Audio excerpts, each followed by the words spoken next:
Guys, ito po masarap po to. Crispy po na paa ng manok.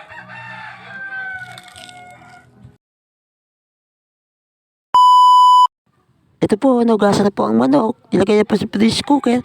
At nilagay na po na papalasa sibuyas. Nilagay na po ng sibuyas. At ito po. Lalagyan po natin ng pampalasa yan. At dadagdagan po natin. Ito po, paminta. Pamintang buo. Pamintang buo po yan. Nilagay po dyan. Pamintang buo. Ayan po, dalawa po yan. Nilagyan po. Nilagyan po paminta. Ito po lalagyan po natin. At nilagyan po ng lauren. Dahon ng lauren. Nilagyan po ng dahon ng lauren po yan para po pumalasa. Para masarap po, para mabango. Pagkaluto, ito po. At nilagyan po ng lauren. Dagdagan po. At nilagyan ng asin.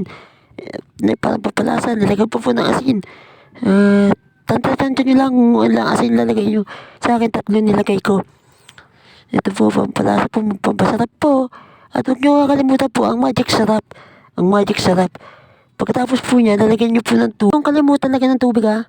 Pagkatapos po ng ganyan ng papalasa, ito na po, sinalang na po. Hintayin lang po natin kumulo po. Guys, hintayin lang natin kumulo. Guys, pakinggan natin paano kumulo.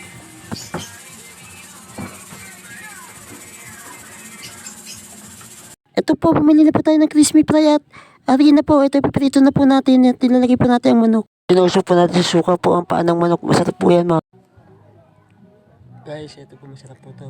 Crispy po na paa ng manok.